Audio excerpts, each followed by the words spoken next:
احد کی پہاڑی افق سے ابھرتی آ رہی تھی اور خالد کا گھوڑا خراما خراما چلا جا رہا تھا۔ خالد کی ذہنی کیفیت کچھ ایسی ہوتی جا رہی تھی جیسے اسے آگے جانے کی کوئی جلدی نہ ہو، اور کبھی وہ لگام کو یوں جھٹکا دیتا جیسے اسے بہت جلدی پہنچنا ہو، لیکن جس منزل کو وہ جا رہا تھا وہ منزل ابھی اس پر پوری طرح واضح نہیں ہوئی تھی۔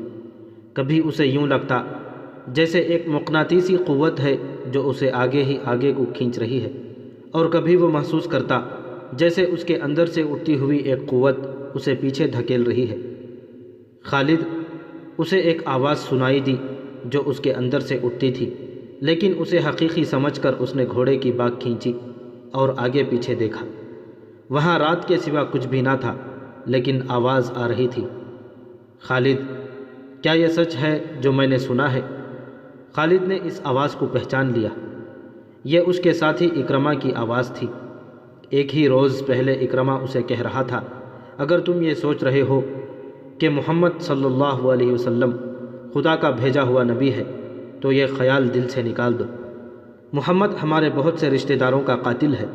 اپنے قبیلے کو دیکھ جو سورج غروب ہونے سے پہلے پہلے محمد کو قتل کرنے کی قسم کھائے ہوئے ہیں۔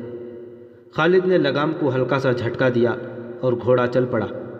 اس کا ذہن پھر 4 برس پیچھے چلا گیا، جب وہ احد کے معرکے میں رسول کریم صلی اللہ علیہ وسلم کو ڈھونڈ رہا تھا۔ وہ قریش کی اس قسم کو پورا کرنے کا عزم لیے ہوئے تھا کہ رسول اللہ صلی اللہ علیہ وسلم کو سورج غروب ہونے سے پہلے پہلے قتل کرنا ہے۔ نعوذ باللہ۔ اسے یاد آ رہا تھا کہ مسلمانوں کے تیر اندازوں نے جب عینین کی پہاڑی چھوڑ دی تھی تو اس نے اس پہاڑی پر حملہ کر کے عبداللہ بن جبیر رضی اللہ تعالیٰ عنہ اور ان کے 9 تیر اندازوں کو جو رسول اللہ صلی اللہ علیہ وسلم کے حکم کی پیروی کرتے ہوئے وہاں رہ گئے تھے ختم کیا تھا۔ مسلمانوں کے ہاتھوں سے بھاگے ہوئے قریش پھر واپس آ گئے تھے اور انہوں نے اپنے آپ کو منظم کر لیا تھا۔ مسلمان یہ معرکہ ہار چکے تھے اور یہ اپنے رسول صلی اللہ علیہ وسلم کی حکم عدولی کا نتیجہ تھا۔ خالد اور ابو جہل کا بیٹا اکرمہ فن حرب و ضرب کے ماہر تھے۔ ان کے لیے ایک ایک مسلمان کو قتل کر دینا اب مشکل نہیں رہا تھا۔ اب اللہ کے سوا مسلمانوں کی مدد کوئی بھی نہیں کر سکتا تھا۔ خالد دیکھ رہا تھا کہ مسلمان 2 حصوں میں بٹ گئے تھے۔ بڑا حصہ الگ تھا جو اپنے کمانڈر رسول کریم صلی اللہ علیہ وسلم سے کٹ گیا تھا۔ چند ایک تیر انداز رسول اللہ صلی اللہ علیہ وسلم کے ساتھ تھے۔ یہ وہ صحابہ کرام رضی اللہ تعالیٰ عنہ مجمعین تھے جن کے دلوں میں مال غنیمت کا لالچ نہ تھا۔ ان کی تعداد 30 تھی۔ ان میں ابو دجانہ، سعد بن ابی وقاص، حضرت علی، حضرت عبد الرحمن بن عوف، حضرت ابوبکر، حضرت عبیدہ، طلحہ بن عبداللہ، مصعب بن عمیر رضوان اللہ علیہ مجمعین خاص طور پر قابل ذکر ہیں۔ ان 14 خواتین میں سے جو زخمیوں کی دیکھ بھال کے لیے ساتھ آئی تھیں، 2 رسول اللہ صلی اللہ علیہ وسلم کے ساتھ تھیں۔ ایک عمارہ رضی اللہ تعالیٰ عنہ تھیں اور دوسری ایمن رضی اللہ تعالیٰ عنہ نام کی ایک حبشی خاتون تھیں۔ ایمن آپ صلی اللہ علیہ وسلم کے بچپن میں آپ کی دایا رہ چکی تھیں۔ باقی 12 خواتین ابھی تک زخمیوں کو اٹھانے، پیچھے لانے اور ان کی مرہم پٹی کرنے میں مصروف تھیں۔ خالد رسول کریم صلی اللہ علیہ وسلم کو ڈھونڈ رہا تھا، لیکن وہ میدان جنگ میں زیادہ گھوم پھر نہیں سکتا تھا کیونکہ اس کی کمان میں گھوڑ سواروں کا ایک جیش تھا جسے اس نے پوری طرح اپنے نظم و نسق میں رکھا ہوا تھا۔ وہ اندھا دھن حملے کا قائل نہیں تھا۔ اس کا اصول تھا کہ دشمن کی ایسی رگ پر ضرب لگاؤ کہ دوسری ضرب سے پہلے وہ گھٹنے ٹیک دے۔ آج 4 برس بعد جبکہ وہ تنے تنہا صحرا میں جا رہا تھا، اس کے ذہن میں گھوڑے دوڑ رہے تھے، اسے تیر کمانوں کے زناٹے سنائی دے رہے تھے، اس کے ذہن میں مسلمانوں کے نعرے گونج رہے تھے۔ اس کا خیال تھا کہ مسلمان یہ ظاہر کرنے کے لیے نعرے لگا رہے تھے کہ انہیں موت کا کوئی ڈر نہیں۔ طنز اور نفرت سے اب بھی اس کے ہونٹوں پر مسکراہٹ آ گئی۔ اس نے ارادہ کر لیا تھا کہ وہ زیادہ سے زیادہ مسلمانوں کو قتل کرے گا، قیدی کم ہی بنائے گا۔ اسے ابھی پتہ نہیں چل رہا تھا کہ رسول کریم صلی اللہ علیہ وسلم کہاں ہیں۔ اس نے دیکھا کہ ابو سفیان جو بھاگتے ہوئے قریش کو ساتھ لے کر واپس آ گیا تھا، مسلمانوں کی فوج کے بڑے حصے پر حملہ آور ہو چکا تھا اور مسلمان بے جگری سے لڑ رہے تھے۔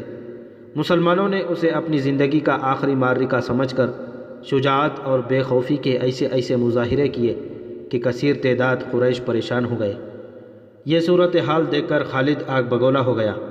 اس نے اپنے سواروں کو مسلمانوں پر حلہ بولنے کا حکم دیا۔ اس نے تلوار نیام میں ڈال لی اور برچھی ہاتھ میں لے لی۔ اس نے مسلمانوں پر عقب سے حملہ کیا تھا۔ اس نے اس برچھی سے مسلمانوں کو چن چن کر مارا۔ اس کی برچھی جب کسی مسلمان کے جسم میں داخل ہوتی تو وہ چلا کر کہتا، میں ہوں ابو سلیمان۔ ہر برچھی کے وار کے ساتھ اس کی للکار سنائی دیتی، میں ہوں ابو سلیمان۔ آج 4 برس بعد جب وہ مسلمانوں کے مرکز مدینہ کی طرف جا رہا تھا تو اسے اپنی ہی للکار سنائی دے رہی تھی، میں ہوں ابو سلیمان۔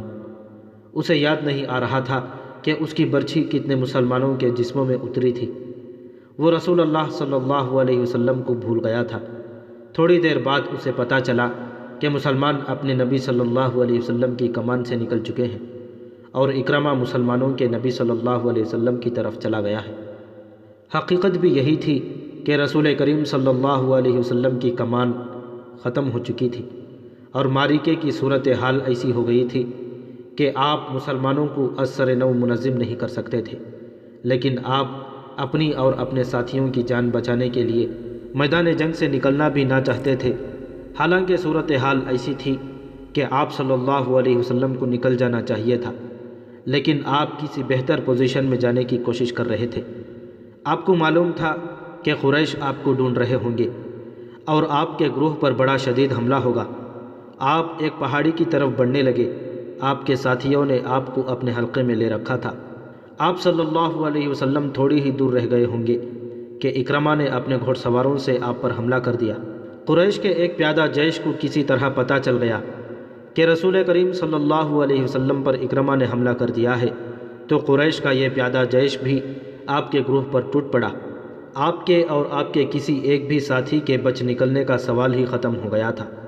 آپ صلی اللہ علیہ وسلم کے 30 ساتھیوں نے اور ان 2 خواتین نے جو آپ کے ساتھ تھیں، آپ کے گرد گوشت پوست کی دیوار کھڑی کر دی تھی۔ خالد کو یاد آ رہا تھا کہ رسول اللہ صلی اللہ علیہ وسلم جسمانی طاقت کے لحاظ سے بھی مشہور تھے۔ اس کا سب سے بڑا ثبوت یہ تھا کہ آپ صلی اللہ علیہ وسلم نے عرب کے مانے ہوئے پہلوان رکانہ کو 3 بار اٹھا کر پٹخا تھا۔ اب میدان جنگ میں ان کی طاقت کے ایک اور مظاہرے کا وقت آ گیا۔ گوشت پوست کی وہ دیوار جو آپ کے فدائین نے آپ صلی اللہ علیہ وسلم کے ارد گرد کھڑی کر دی تھی، اسے آپ نے خود توڑا۔ آپ کے ہاتھ میں کمان تھی، ترکش میں تیر بھی تھے۔ اس وقت خالد مسلمانوں کے بڑے حصے میں الجھا ہوا تھا۔ اسے جب بعد میں بتایا گیا تھا کہ رسول اللہ صلی اللہ علیہ وسلم اور ان کے 30 ساتھی اور 2 عورتیں قریش کے گھوڑ سواروں اور پیادوں کے مقابلے میں جم گئے تھے، تو خالد نے بڑی مشکل سے یقین کیا تھا۔ اس نے ایک بار پھر کہا تھا کہ یہ طاقت جسمانی نہیں ہو سکتی، یہ کوئی اور ہی طاقت ہے۔ اس وقت سے ایک سوال اسے پریشان کر رہا تھا، کیا عقیدہ طاقت بن سکتا ہے؟ وہ اپنے قبیلے میں کسی سے اس سوال کا جواب نہیں لے سکتا تھا، کیونکہ فوراً یہ الزام عائد ہو سکتا تھا کہ اس پر بھی محمد کا جادو اثر کر گیا ہے۔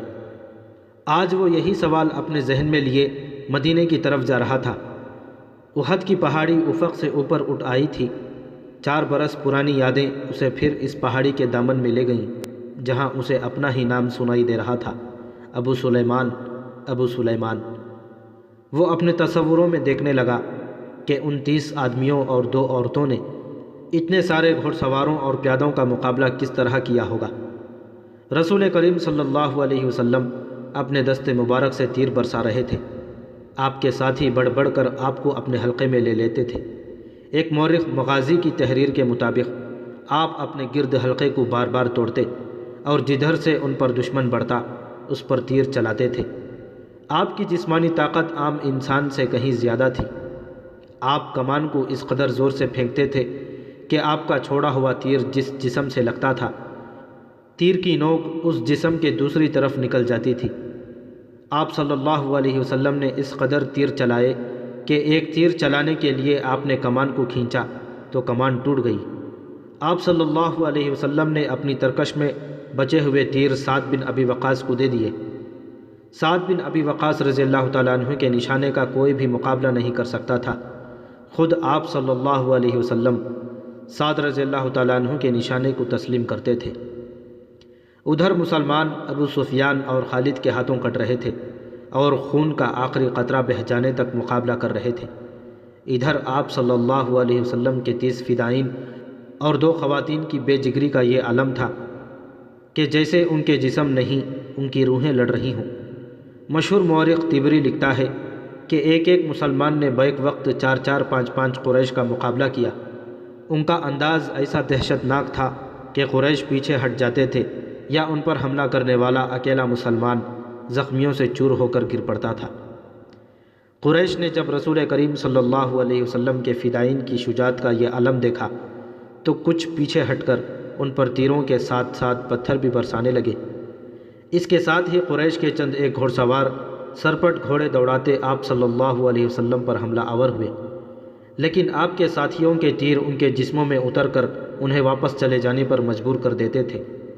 اس صورتحال سے بچنے کے لیے قریش نے چاروں طرف سے تیروں اور پتھروں کا مہ برسا دیا۔